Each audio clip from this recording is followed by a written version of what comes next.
नमस्कार, आप सभी का बहुत बहुत स्वागत है। आपके साथ मैं हूं करिश्मा। पहलगाम में हुए आतंकी हमले के बाद पाकिस्तान डरा हुआ है।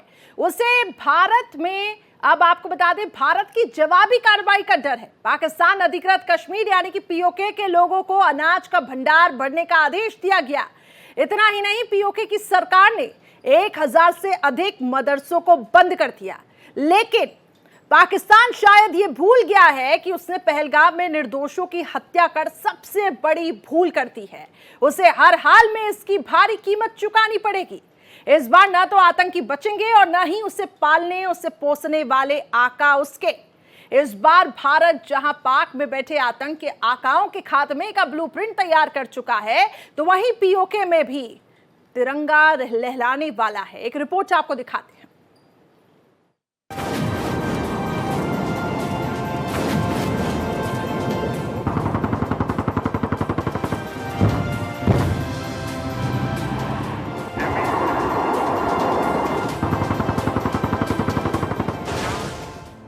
पहलगाम आतंकवादी हमले के बाद से पाकिस्तान की सरकार और वहां की सेना डर के साए में जी रही है। पीएम मोदी और अमित शाह के बयान से वो भयभीत नजर आ रहे हैं। उन्हें इस बात का पूरा इल्म है कि इस बार भारत कुछ बड़ा करने वाला है। भारत के हमले के डर से पाकिस्तान को सबसे ज्यादा डर पीओके का सता रहा है। यही कारण है कि पाकिस्तान ने पीओके में अगले 10 दिनों के लिए सभी धार्मिक आयोजनों को बंद कर दिया है। इतना ही नहीं, उसने पीओके में मौजूद 1000 से अधिक मदरसों पर भी ताला लगा दिया है। दरअसल पाकिस्तानी अधिकारी खुद इस बात को स्वीकार कर रहे हैं कि उन्हें आशंका है कि भारत इन मदरसों को आतंकी प्रशिक्षण केंद्र मानकर निशाना बना सकता है। भारत की संभावित सैन्य कार्रवाई की आशंका के बीच नीलम घाटी और नियंत्रण रेखा के निकटवर्ती संवेदनशील इलाकों में पर्यटकों के प्रवेश पर भी रोक लगा दी गई है। एक तरफ जहां पूरे पाकिस्तान में खौफ आई है, तो वहीं भारत एकजुट नजर आ रहा है। फारूक अब्दुल्ला ने एक बार फिर पाकिस्तान पर बड़ा हमला बोला है। फारूक ने पहलगाम हमले को मानवता को शर्मसार करने वाला बताते हुए कहा कि इस आतंकी हमले में हैंडलर पाकिस्तान में छुपे बैठे हैं। तनाव तो बढ़ेगा। अगर उन्होंने ये काम किया है तो तनाव तो बढ़ेगा। लोग चाहते हैं कि ये तनाव, जो आतंकवाद है, ये खत्म हो। कब तक हम ये आतंकवाद देखते रहेंगे? 35 साल हो गए हमें आतंकवाद देखते हुए। हम लोग आगे बढ़ना चाहते हैं, तरक्की करना चाहते हैं, वो हमारी तरक्की को रोकते हैं। वहीं पाकिस्तान से तनाव के बीच AIMIM प्रमुख और सांसद असदुद्दीन ओवैसी के तेवर बेहद तल्ख नजर आ रहे हैं। ओवैसी ने कहा कि केंद्र सरकार को इस बार पीओके पर कब्जा कर लेना चाहिए। भारतीय संसद ने पीओके के संबंध में रेजुलेशन पास किया है और भारत को इस बार पीओके हर हाल में ले लेना चाहिए।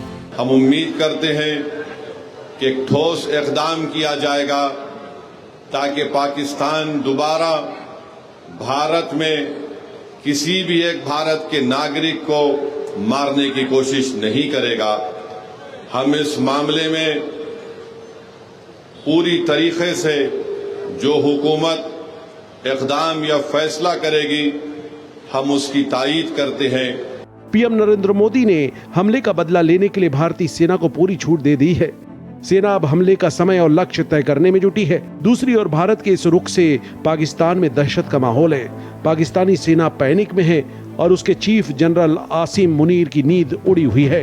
पाकिस्तानी सेना में जवानों की भारी कमी हो गई है, जिसके चलते अब वे पीओके में गांव वालों को जंग की ट्रेनिंग दे रहे हैं और उन्हें ढाल बनाने की कोशिश हो रही है।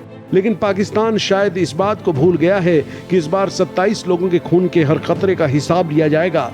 न तो इस बार पाकिस्तान में बैठे आतंक के आका बचेंगे और न ही पीओके में पल रहे आतंक के सपोले। इस बार लड़ाई आर पार की है और पीओके में तिरंगा लहराना तय है। Bureau report, Bharat express. इस वक्त हमारे साथ मेजर जनरल रिटायर्ड राजन कोचर जी, जो कि रक्षा विशेषज्ञ हैं, वो जुड़ चुके हैं। बहुत स्वागत करती हूं सर आपका। और सरदार तैयब खान, पत्रकार पाकिस्तान के, वो हमारे साथ जुड़ चुके हैं। आपका भी बहुत बहुत स्वागत है तैयब खान जी। चलिए शुरुआत आपसे ही हम कर लेते हैं। आपसे मैं जानना चाहूंगी कि अभी ये क्यों बार बार पाकिस्तान की तरफ से गूंज उठ रही है कि भाई कभी भी बड़ा हमला हो सकता है, भारत कभी भी हमला कर देगा, 24 से 36 घंटे में हमला कर देगा, फिर आप कहते हैं कि हम जवाबी कार्रवाई भी करेंगे। आखिर ऐसा क्यों? जी, अभी तो कुछ हुआ ही नहीं है सर। सिर्फ भारत अपनी तरफ से संबंधों को यहाँ पे कट करता जा रहा है, क्योंकि भारत का साफ स्टैंड क्लियर है, जो मुल्क, जो देश आतंकवाद को सपोर्ट करेगा, उसको पनाह देगा, उसके साथ हम संबंध नहीं रख सकते। फिर ये किस तरीके का नैरेटिव आप सेट कर रहे हैं? जी बिस्मिल्लाहिर्रहमानिर्रहीम। बड़ा रोज गुजर गए पहलगाम वाकये के, और पहलगाम वाकये में 25 लोगों की हलाकत हुई है। पाकिस्तान ने उसकी मजम्मत भी की है कि इंसानी जानों का ज़िया नहीं होना चाहिए। और 12 रोज में भारत सरकार ने अभी तक जो है वो कोई भी एविडेंस, कोई भी सबूत नहीं दिखाया, और नाकामी ये भी रही कि दुनिया को भी अपने साथ कायम नहीं कर सका। आज कोलंबो में ही आप देखते हैं पाकिस्तानी सफारतखाने के बाहर जिस तरीके से नाम लिहाज एहतजाज कराया गया। जिन लोगों ने एहतजाज किया उन्होंने कहा हमें तो पहलगाम का पता ही नहीं था, हमें तो मोदी हुकूमत ने पैसे दिए होते, 1500 रुपया दिया होता, तब हमने जो है यहाँ प्रोटेस्ट किया। हमें तो पहलगाम का पता ही नहीं है कि पहलगाम में हुआ फर्क क्या है। और इसके अलावा अगर आप अपने एक्सप्रेस भारत जो न्यूज चैनल है, अपने रिपोर्टर को वहां भेजें पहलगाम में, वहां की लोगों की राय पूछ लें, लोगों की व्यूज जान लें, तो वो भी कहेंगे कि पाकिस्तान इसमें मुलव्वस नहीं है। इसमें आपकी जो सरकार है, जो आपकी सेना है, ये उसकी फेलियर है, उसकी नाअहली है, उसकी नालायकी है। पाकिस्तान के तो दूर दूर तक आती ही नहीं है। पाकिस्तान तो खुद अच्छा, मतलब पाकिस्तान पाक साफ है, पाकिस्तान ने नहीं, पाकिस्तान पाक साफ है, पाकिस्तान ने आतंक को जगह नहीं दी है, ना आतंकियों को पाला पोसा है। तैयब खान जी,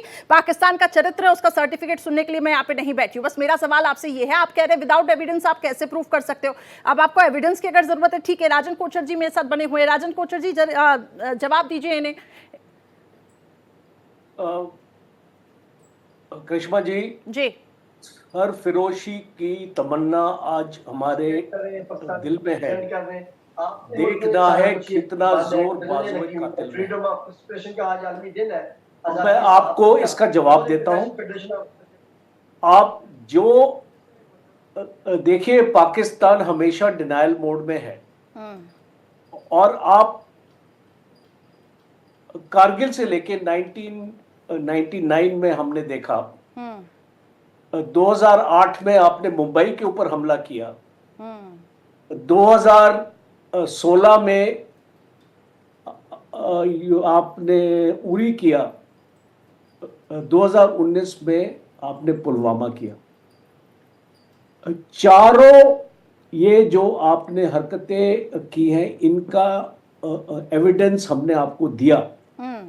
और पठानकोट का मैं आपको खास तौर पे बताता हूँ, जो एयरबेस पे हमला हुआ था, आपकी जॉइंट इन्वेस्टिगेशन टीम आई थी यहाँ पे, और उसको पूरे सबूत दिए गए थे। पाकिस्तान ने क्या किया उसके बाद? हाफिज सैयद को छुपा के रखते हैं। कोर्ट ने उसको, पाकिस्तान मजबूर हो गया उसको कोर्ट में पेश करने के लिए, क्योंकि पाकिस्तान FATF की ग्रे लिस्ट में घुस चुका था। पाकिस्तान की इकोनॉमी बिल्कुल तहस नहस हो चुकी थी, और इसीलिए पाकिस्तान को कुछ करके दिखाना था कि हम भी अपने टेररिस्ट के अगेंस्ट एक्शन ले रहे हैं। और आज जब आपने जो पहलगाम में किया, आपकी इंफॉर्मेशन के लिए मैं आपको बताना चाहता हूँ, शायद आपको लेटेस्ट इंफॉर्मेशन नहीं है इसके ऊपर, NIA ने अपनी प्रिलिमिनरी इन्वेस्टिगेशन रिपोर्ट कंप्लीट कर ली है, और कुछ ही दिनों में आप देखेंगे कि ऐसे खुलासे होंगे जो ये जो वाकया या जो ये हादसा हुआ है, इसके तार सीधा पाकिस्तान ISI और पाकिस्तान मिलिट्री को जाते हैं। ठीक है सर जी। और इसलिए मैं बस एक लास्ट पॉइंट देना चाहता हूं कि आज पाकिस्तान यूनाइटेड नेशंस में कोशिश कर रहा है कि सिक्योरिटी काउंसिल की मीटिंग कराए कि लड़ाई ना हो। चाइना का एनवॉय आज आया हुआ है, शहबाज शरीफ से मिल रहा है, वो भी उसको बोल रहे हैं इंडिया के ऊपर प्रेशर डालो। अमेरिका में आपका एनवॉय गया और उसको मिला रूबियो से, और वो भी बोल रहे हैं कि भाई आप भारत को बोलो कि शांत हो जाए। हम कैसे शांत हो जाए, आप मुझे बताइए। अगर ये हादसा अगर आपके साथ हुआ होता, आपको मैं एग्जांपल देता हूं, अगर ये चीज आपके मुल्क में हुई होती तो आप क्या इसके ऊपर शांत बैठ सकते थे? मेरा यही सवाल है। देखिए, देयर इज नो गुड और bad terrorism, terrorism is one और अगर आपके देश में भी आप भी अभी इसको झेल रहे हैं, बलूचिस्तान में और खैबर पख्तूनख्वा में आप भी जानते हैं क्या सिचुएशन है, इसको मुझे आपको बताने की भी जरूरत नहीं है। तो क्या आपको प्रॉब्लम है कि भारत के साथ मिलके और एक समझौता करें कि हम कश्मीर में दखल नहीं देंगे, हम अपने टेररिस्ट कैंप्स पाकिस्तान की जमीन में नहीं रखेंगे, हम उनको डिसमेंटल कर देंगे और हम इससे आगे बढ़ सकते हैं। पर ये आपकी हुकूमत नहीं चाहती और आपकी फौज नहीं चाहती। मैं आपको बताऊं, इस लड़ाई का बिगेस्ट विलन आपकी फौज है। आप समझते हैं कि आपकी फौज बहुत मासूम है? मैं आपको बताता हूं, ये जितने भी इंसिडेंट्स हो रहे हैं आपकी फौज की षड्यंत्र है। आपको मैं अगर हिस्ट्री में भी ले जाऊं, आपके पाकिस्तान के प्रेसिडेंट जियाउल हक एक ऑपरेशन टोपैक लॉन्च किया था जो आज तक चल रहा है, bleeding India through 1000 cuts.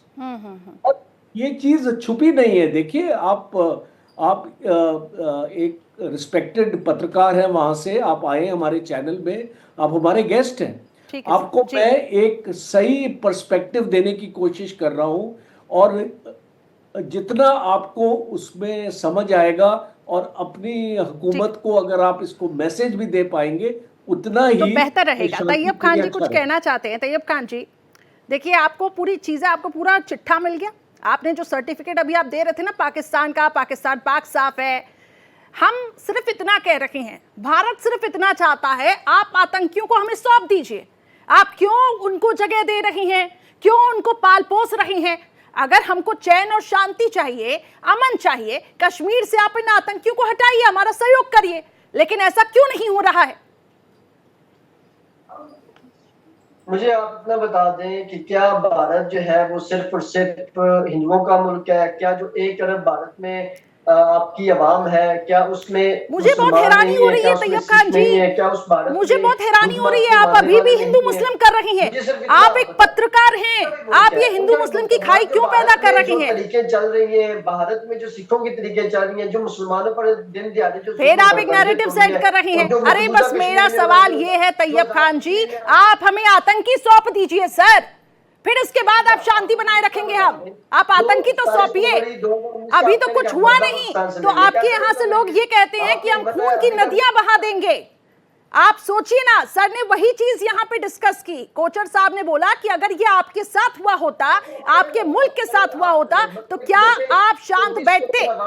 Pakistan तो ये दफा का भरपूर हक रखती है। 24 करोड़ आवाम अपनी आर्मी के साथ खड़ी है। और जिस तरह के जो पलगामा जैसा जो ड्रामा रचाया गया, जो फिल्मी ट्रेलर जारी किया है, ये आपकी आरएसएस ने कराया, ये आपकी राज ने कराया। प्रॉब्लम ये आप लोगों की सोच ही ऐसी है, बिल्कुल हर एक चीज को आप ड्रामा समझते हैं, क्योंकि पाकिस्तान में 24 घंटे ड्रामा ही होता है सर, कि इनको ड्रामा देखने की आदत पड़ गई है। इनको लगता है ये ड्रामा है। जो मासूमों की हत्या हुई, क्या वो ड्रामा था? तैयब खान जी, जो मासूमों की हत्या हुई, क्या वो ड्रामा था? आप मकबूजा कश्मीर में जाके, पलगाम में जाके लोगों से, जिन मासूमों की निर्ममता के साथ हत्या हुई, क्या वो ड्रामा था? आपने कैसे कहा ड्रामा था? तैयब खान जी, मेरी 3 टेन्योर शर्मिंदा हूं मैं सर, शर्मिंदा हूं आपकी सोच पर।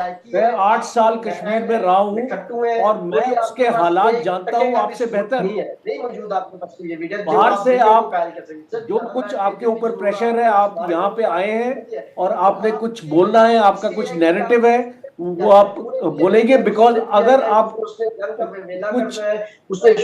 बोलेंगे तो पाकिस्तान फौज आपको छोड़ेगी। आप शनाब बड़बोलापन, इस वजह से पाकिस्तान की क्या हालत है, पहले अपने देश को जाके संभालिए। तैयब खान जी, देश को संभालिए अपने, किस कगार पे खड़ा है? आर्मी की बात कर रही है, क्या कर दिया उस आर्मी ने आपकी? जो भी घुसेगा पाकिस्तान के खिलाफ में हम उसको करिश्मा, मैं इनको एक सवाल पूछना चाहता हूँ। करिश्मा, एक इनके लिए सवाल है। अच्छा तैयब खान जी सुनिए, एक सवाल है आपके लिए, अब आप शांति से सुन लीजिए। आपके जो ये नैरेटिव है मुझे नहीं सुनने, ये भड़काऊ नैरेटिव है आपके, आप सुन लीजिए सवाल शांति से जी। आपकी फौज एक फौजी फाउंडेशन चलाती है, आपकी ये फौज इंडस्ट्रीज रन करती है पाकिस्तान में, शुगर इंडस्ट्री, लॉजिस्टिक्स, आप मेरे से बेहतर जानते हैं। आपकी ये फौज के पास जमीनें हैं पाकिस्तान में, $20 बिलियन का कैपिटल है उनके पास। आपकी ये फौज पाकिस्तान में $500 मिलियन हर एक साल वो उनकी आमदनी है।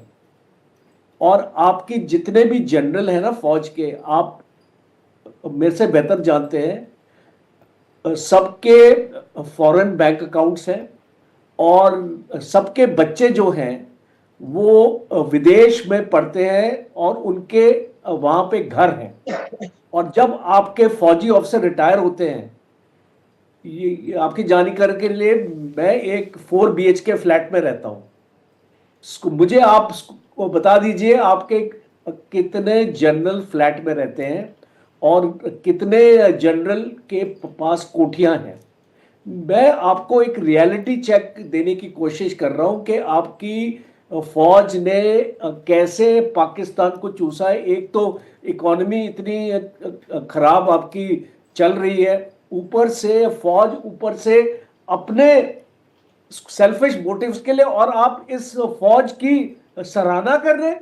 जवाब दीजिए तैयब खान जी। मुझे आश्चर्य है आपके ऊपर।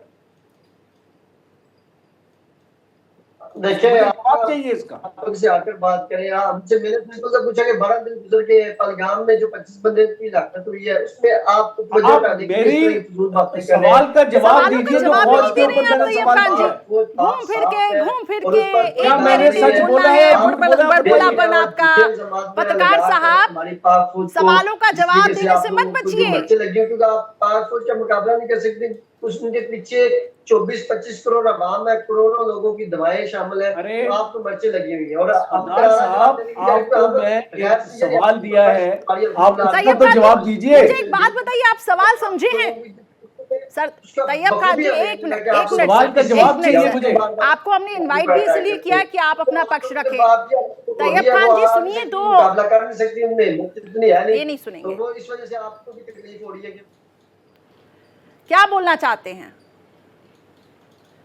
तैयब खान जी? जो सवाल पूछा गया उसका जवाब दीजिए, सवालों से मत बचिए। क्या बोल रही हैं आप? आपसे पूछा गया, जिस फौज की आप यहाँ पे आकर इतनी सारी हिमायत कर रहे हैं, उसका हम जवाब चाहते हैं आपसे। कई सवाल किए गए, आप एक जवाब नहीं दे पा रहे हैं सर।